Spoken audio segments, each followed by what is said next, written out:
Hello, I'm Nate, aka B-Tier Mutineer, and today I'm bringing you my review of Zero Parades for Dead Spies. This is a contentious narrative CRPG or disco-like developed by Zaum, which holds the rights to Disco Elysium, but stole the IP from its original creators and forced them out of the company. So, I would like to get this out of the way first and foremost. No, I do not recommend paying for this game, because I don't think the money-hungry people who destroyed the lives of the creators, and who are probably still overworking, underpaying, and treating their employees like shit, should profit from this game. This is my line in the sand, totally fine if it isn't yours. If you personally feel fine giving these people your money, go ahead, but I don't condone it. And anyway, after you see my review, you may not want to buy it for other reasons, but I'm getting ahead of myself. If you don't know what Zero Parades for Dead Spies is, here's a quick overview. It's a narrative CRPG or disco-like, meaning that it's a point-and-click RPG in which you control a protagonist who can talk to various characters and perform actions by rolling dice for skill checks. You can upgrade your skills as you gain experience, you can internalize certain thoughts which give your character bonuses under specific conditions, and potentially penalties if certain rules are broken. You have gear, which provides bonuses and or penalties to certain skills, and which can also potentially allow for special interactions in the world, such as certain tools being needed to open locked containers or doors. Overall, if you like exploring the world and following the narrative, you will enjoy this type of game. If you're not the type to enjoy reading, obviously it won't be for you, as that's the main way you interact with the characters and world, and the story is the main draw of such a game. As for how good the story is, we'll get to that in a moment. There won't be any major spoilers for the main plot of the game, but there may be a few minor spoilers here and there. The gameplay footage shown here is from the first hour of the game, so there isn't much that you won't very quickly find out yourself when you play, and I only mention a couple of minor things when discussing the story. Before we get into the review, I'll take a moment to say a special thank you to my members. You're all amazing, and I appreciate you so much. If you'd like to support me, the best ways are to subscribe and become a channel member, but only do it if you actually like my content, and of course if you can afford it. I'm always grateful even if you just like the video if you enjoyed it, and maybe leave a comment. I'll start by talking about the story and writing, because that is by far the most important element of a narrative CRPG. The writing is solid, but a bit standard, safe. Now look, I'm going to keep comparing Zero Parades with Disco Elysium. And yes, it is true that Disco Elysium was a special, one-of-a-kind, lightning in a bottle kind of game. However, there have been great disco-likes that came after it, which did their own thing with the writing and still managed to differentiate themselves in a meaningful way. For me, those have been Rue Valley and Esoteric Ebb, of course. So I don't think that it's unfair to compare Zero Parades to what came before it, especially since the marketing team at Zaum seems so intent on reminding people that this game comes from the creators of Disco Elysium. Bullshit. The original creators, the writers, haven't been at Zaum for many years. But hey, if they want to invite the comparisons to one of the greatest RPGs of all time, sure. The truth is that Zero Parades' writing comes nowhere near close to Disco Elysium. The writing isn't bad, it isn't even mediocre, it is actually fairly good, but it's not special. The story setup of Zero Parades is that the protagonist, Cascade, is a spy who was put on ice literally for 5 years after she failed a previous mission and got most of her team killed. Something changed though, and she finds herself back on the field with a partner who is catatonic and a handler who stops answering her calls. She's stranded in this city and has to figure out who is neutralizing her allies. It's a good spy story, it is actually fairly interesting, but I can't say that there's anything memorable about it. I'm not sat thinking about any of the characters and their fates. The supporting characters were okay, I liked a few of them, but not enough to really get invested in them, as I did with the characters in Disco Elysium or other RPGs. The protagonist wasn't interesting either, despite me being curious to see how different it would be to play a disco-like from the perspective of a woman. Well, in fact, I would like to say that whoever wrote Cascade is pretty bad at writing female characters, because she doesn't feel at all like a woman. Like, at all. She could just as well be a sexless robot with how much personality she's got. Harry Dubois had a strong voice, quirks, and little bits of his personality and background that came out through his dialogue options, even while he had amnesia. Cascade doesn't really have much of anything, despite not suffering from amnesia. I suppose the writers imagined that a more blank slate protagonist was better. I have no idea what gave them that idea. While for a big open-world RPG like Skyrim, it can help to have a bland protagonist without a personality so that the player can imagine whatever personality they like, a narrative CRPG lives and dies by the story, and the player's engagement with the story comes directly from the protagonist and the supporting characters.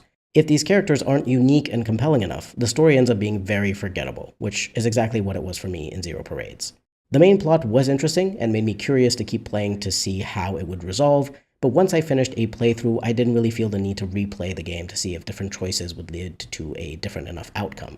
That's a bad sign for an RPG, which is supposed to feel reactive, have different consequences for your choices, and offer replayability. One of the biggest issues that the writing had was that it couldn't decide whether to be Disco or to do its own thing. When the writing tries to emulate Disco Elysium, it fails spectacularly. This is one of the few spoilers I'll give, but there's a doctor character you can meet who is threatening to off himself, and he's so clearly an attempt to emulate the edginess of Disco Elysium without understanding the reason behind it. He's just kind of stupid and crazy without actually providing social commentary or satire. Or, if it's trying to do that, it fails to such an extent that it's unrecognizable as satire. On the other hand, when the game tried to focus on its own thing, such as the spy story, the writing was much better and far more enjoyable. But because the people in charge of the narrative direction couldn't figure out what they wanted out of these two things, Zero Parades ends up having an uncomfortable and unsatisfying mix of both. If you're going to try to emulate the tone of Disco, do it properly. If you do a half-assed job, you end up with a half-assed game. If this game had been made by some indie devs completely separate from Zaum, I might have said that the story is good enough for a Disco-like and recommended it. But since this is apparently from the creators of Disco Elysium, the bar is much higher. A half-assed, good but not great spy story doesn't meet the standard. Not even close. Not to mention that the price is $40 or 41 euro. An RPG with passable writing isn't worth that much. Moving on to the gameplay. For the most part, it's about what you'd expect from a follow-up to Disco Elysium. You still have attributes and skills which can be adjusted by leveling up and equipping different gear. You interact with the world through skill checks, affected by various bonuses and penalties based on your choices. There is still a version of the thought cabinet, though a bit different in the sense that you immediately internalize thoughts instead of having to wait. You start with 2 slots but can unlock more with skill points if you need them, and once you remove a thought from an active slot, it's put on a cooldown for 12 hours. There's some questionable thoughts there in terms of the writing, but they have interesting gameplay effects at the very least, and there's some added complexity to thoughts, which is that they usually have some kind of rule you have to follow, or else you lose the bonus the thought provides and get a temporary penalty of some sort for breaking the rule. One thing I appreciated about the gameplay of Zero Parades is the fatigue, anxiety, and delirium system. Instead of having health and morale like you did in DE, and if any of them reached 0, it resulted in a game over screen, in Zero Parades you have these 3 status effects which get raised or lowered based on your choices, as well as various items you can consume, and you reduce all 3 by a certain amount by sleeping. If one of these bars reaches the limit, you suffer some kind of breakdown, and then must choose to permanently lower one of 3 skills related to that main stat by 1. Much more interesting than getting a non-standard game over screen, as it allows you to just continue the story even through failure. The other cool thing related to these is that whenever you perform a skill check, you can choose to make Cascade exert herself, which means she'll gain some points in one of these 3 status bars in exchange for adding a third d6 to your roll, and you get the 2 highest dice out of the 3. A bit of an advantage system with a downside. It certainly feels a bit better than just getting to roll 2 d6s in Disco Elysium and not having any other way to affect the roll outside of your skills and other check bonuses. But if you've seen me talk about Disco Elysium or Esoteric Ebb before, you'll know I have never liked the dice rolls in these games. The randomness of the dice rolls undermines the player's choices in building a character with certain high-level and low-level skills, and encourages save scumming for you to get your desired outcome. I hate save scumming, and yet in a few situations in the game I found myself reloading saves because I really wanted a particular outcome. I thought it fit my character, so because it was in essence easy to get by reloading, I did it even though save scumming annoys me and makes me feel bad. It takes away so much of my immersion in the game world if I constantly think about whether I'm going to succeed or fail at a skill check, and whether or not I should reload a save. Another reason why these dice rolls don't work well in the video game is because of the critical successes and failures. Rolling double ones results in an automatic failure, no matter how good your character is at that skill, and no matter how many bonuses you have for the check. Rolling double sixes results in an automatic success, no matter how bad your character is or how many penalties you have added to the roll. In Disco Elysium, the main reason these dice rolls existed was because the game was inspired by the tabletop role-playing game the original creators played together in the world of Elysium. But see, when you're playing an RPG with actual people, these critical successes and failures are interesting. They're not just an automatic success or failure because the GM and the other players get to react and improvise based on it, so it ends up feeling special. In a video game, all that happens is you succeed or fail regardless of whether your character would realistically do so. In Disco Elysium at least, you could say that due to how unstable and erratic Harry was, the dice rolls fit the tone and his unpredictability. In Zero Parades, there's not much of a reason for Cascade to have such wildly different results, since she is a well-trained spy. Even with the issues she has, it still doesn't justify the full randomness of the dice. And yes, even with the option to exert yourself to give yourself a bit of an advantage for a skill check, it's still too random and doesn't add something meaningful to the game.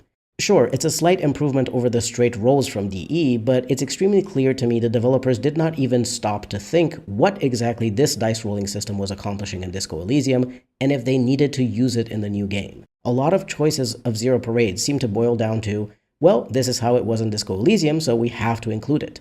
Even if they tried to improve the systems, the goal of making essentially DE2, but in a different setting to try to distance themselves from the drama related to stealing the Disco Elysium IP, has resulted in something that feels like a cheap copy of the original. It lacks the understanding of what made the original great, and it doesn't have any ambition of its own. The gear system is a clear sign of this too. In Disco Elysium, the game kind of made fun of you for changing Harry's clothes, especially really weird choices that looked awful on him. Not only that, but the skill bonuses and penalties given by gear were essentially just Harry feeling more confident or less confident in a particular skill check based on his own perception of himself and his appearance. Let's be real, a crazy mesh shirt doesn't magically make you a better liar or actor. Certain things like more comfortable shoes or pants for athletic purposes make sense, but some of the clothes and accessories don't really make sense to give bonuses or penalties to skill checks. And Cascade doesn't have the excuse of being an amnesiac with an extremely unstable psyche. It obviously makes sense to have different pieces of gear and clothing as a spy, but for the purpose of blending in and getting information out of people. Not so much for all the actions Cascade can take as she explores the world.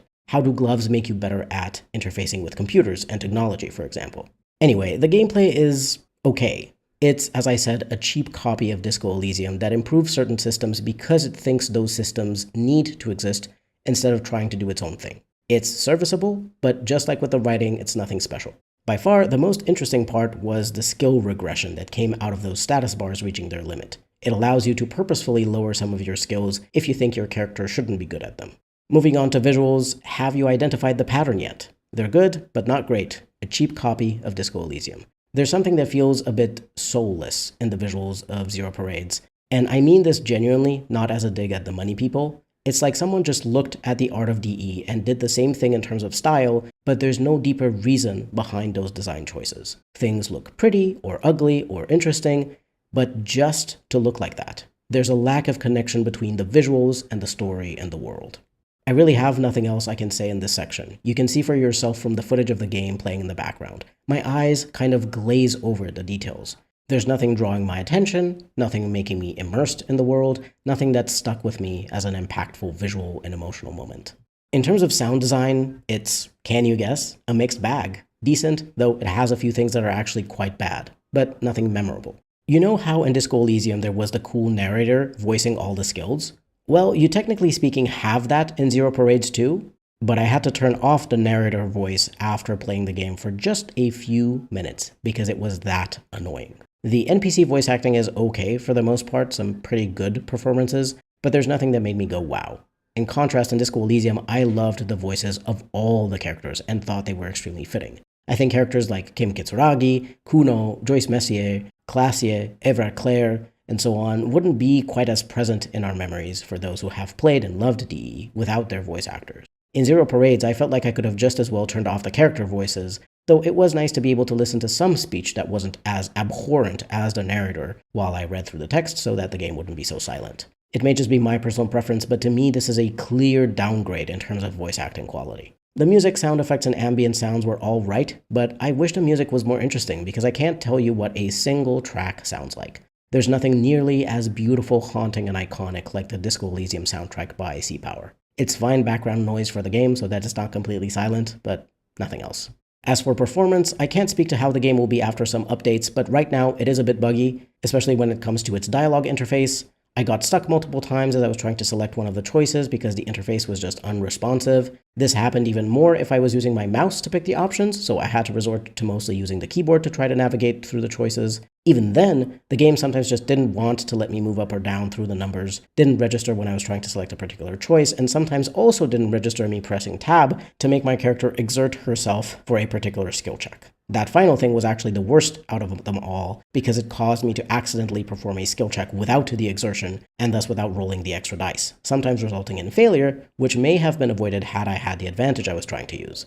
The movement of the character is also kind of jittery, and you may struggle when moving between areas that she has to jump or parkour to reach. I also got stuck in an animation with a payphone and had to reload the game because my character just would not step away from the phone at all. I didn't come across any crashes, but that may just be luck on my part, as I've heard others have encountered crashes. Honestly, I wouldn't mind a rare crash every now and then if the interface was less frustrating to interact with, especially since the game seems to autosave very often. Overall, for a game that doesn't even have that many complicated interactions with the world and uses a lot of Disco Elysium's base systems for dialogues and skill checks, it's kind of disappointing that it's this buggy on release. Here's the conclusion, the final verdict on whether Zero Parades for Dead Spies is worth buying. No, it is not. Not even for the reason I outlined at the beginning of this video, which is moral and political in nature. No, it's for a far simpler reason. This game is incredibly expensive for the mediocre quality it offers. It is €41 as a base price or $40. Even if I wasn't opposed to buying it before, I simply cannot recommend paying this much for what is ultimately a so-and-so game. If you're not the type to get on with sailing the high seas, then you could wait for a steep discount, like at least 40 or 50% off. Then if the game is around $20-ish, it may be worth picking up if you've already played all the other good disco-likes and still want something that scratches the itch. Zero Parades does scratch the itch for a disco game, but only just. It's mostly due to the visuals that are very similar to DE, really. I'm not saying this is a bad game. There are certainly good parts. The writing is fairly solid. The story is interesting. There are some improvements made to the gameplay systems, but it can't really compare to Disco Elysium. It can't even compare to a good disco-like such as Esoteric Ebb. Your choice, whether this mid-game is worth $40. You already know my opinion. I hope this review of Zero Parades for Dead Spies was useful to you for figuring out whether you want to play it. If you enjoyed or got some use out of this, stick around for future reviews, guides, lore discussions, challenge playthroughs, and other videos I plan to make about games I care about, mostly RPGs. Feel free to leave a like, comment, subscribe, maybe become a channel member. Genuinely, anything helps. This has been B Tier Mutineer. Thank you very much for watching, and I'll see you next time.